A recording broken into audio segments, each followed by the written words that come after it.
तिमीहरूको कर्तुत मजासँग थाहा छ क्या। अरूलाई अन्डर एस्टिमेट गरेर एउटा क्षमतावान मान्छेलाई पनि करुणाको पात्र बनाइदिइसकेपछि आफू त माथि भइन्छ।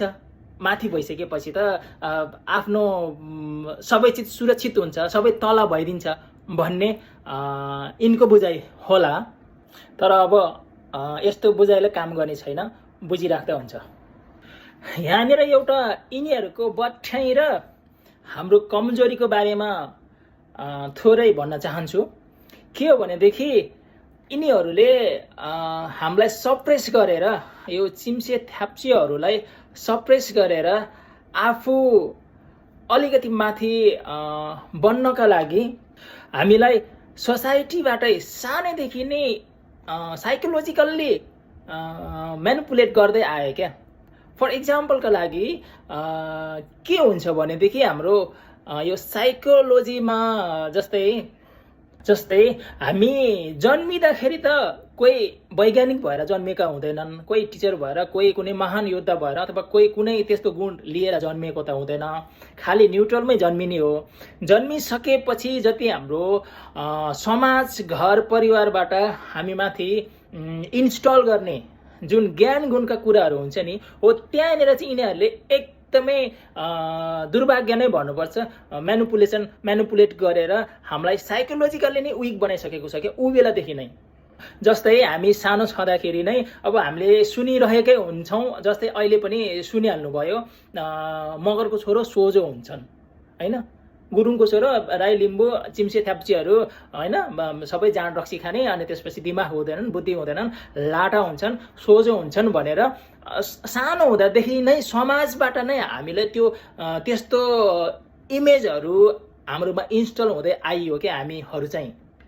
त्यही भएको कारणले गर्दाखेरि ब्रेनमा के असर पर्यो भनेदेखि चाहिँ म त सोझै हुँ क्या अरे, म त लाटो नै हुँ क्या अरे होइन, मेरो त त्यस्तो एबिलिटी भनेको छैन क्या अरे होइन भन्ने टाइपको एउटा हाम्रो ब्रेन मेकानिजममा नै त्यो घुसाइदियो क्या। त्यो चाहिँ हाम्रो लागि दुर्भाग्यको कुरा हो। यसलाई अझै म एउटा इक्जाम्पल दिएर, इन्स्टेन्स दिएर क्लियर पार्न चाहन्छु। एउटा माहुतेले जङ्गली हात्ती भनेको कति पावरफुल होला। त्यो सानो छावा हुँदै उसले घरमा ल्याउँछ र ऊ नभागोस् भनेर खुट्टामा सानो फलामको साङ्लो बाँधेर पाल्छ। सानो हुन्जेल त ठिकै थियो, उसले सक्दैन थियो होला पनि त्यो फलामको त्यान्द्रोलाई। तर त्यो हात्तीको सानोदेखिको उसको पनि माइन्डमा के हालिदिन्छ भनेदेखि त्यसले बाँधिसकेपछि त्यो फुत्केर जान पाउँदैन होइन। उसको दिमागमा के बस्यो भनेदेखि यसले बाँधिसकेपछि त म यो चेनबाट उम्किन सक्दिनँ भन्ने उसको सानैदेखि उसको ब्रेनमा त्यो छिराइदियो। अनि त्यसपछि त्यो हात्ती ठुलो हुँदै जान्छ, भयङ्करको ठुलो भइसकेपछि पनि सानो त्यान्द्रोमै अल्झिराख्छ क्या त्यो हात्ती। किन थाहा छ? उसको माइन्डले एक्सेप्ट गरिसक्यो कि यसलाई म चुडाउन सक्दिनँ भनेर।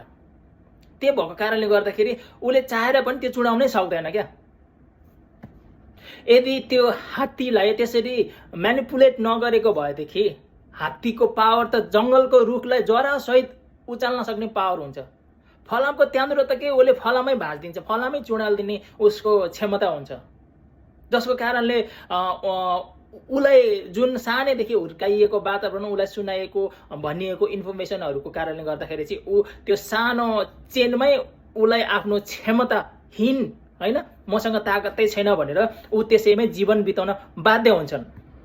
हो त्यसरी नै हामीलाई पनि सानै छँदाखेरि नै तैँले केही गर्न सक्दैन, त सोझो होस् होइन, त लाटो अनि मन्दबुद्धिको हुन्छ भनेर हाम्रो समाजमा हुन्छ नि, अहिलेका जुन बाठा भनाउँदाका एउटा नस्लीय समूह छ नि नेपालभरि नै, उनीहरूबाट हामीमा त्यो छिराइदियो। जसको कारणले गर्दा हामीलाई लाग्न थाल्यो कि हामी त साँच्चै नै सोझो हौँ। अब यति भनिसकेपछि त हाम्रो चिम्से थ्याप्चेहरूले नि सायद बुझ्नुपर्छ र बुझिसक्यो होला नि। अब त्यो घरपालुवा हात्ती बनेर बस्ने कि जङ्गलको धुर्बे हात्ती बन्ने क्षमता छ तपाईँसँग। अब कुन बन्ने तपाईँमा भर पर्ने कुरा हो। त्यसैले अबबाट चाहिँ सबैजना धुर्बे हात्ती हुन्। उनीहरू धुर्बे हात्ती हुन सक्छ भनेदेखि हामी धुर्बे हात्ती हुन किन सक्दैन? त्यही भएको कारणले गर्दाखेरि कसैको करुणाको पात्र बनिराख्ने होइन, कसैले त सोझो छ भनेर निच्चा हाँसेर बस्ने होइन, सोझो अथवा बुद्धि थोरै छ भन्दैमा आफूलाई एक्सेप्ट गरेर बस्ने होइन। आफू जाग्नु पर्यो। उनीहरूले सोझो भनेको दया माया गरेर सोझो भनेको होइन, उनीहरूले सोझो भनेको तँबाट अथवा मबाट फाइदा लिनका लागि भनिएका शब्दहरू हुन् तिनीहरू भनेको।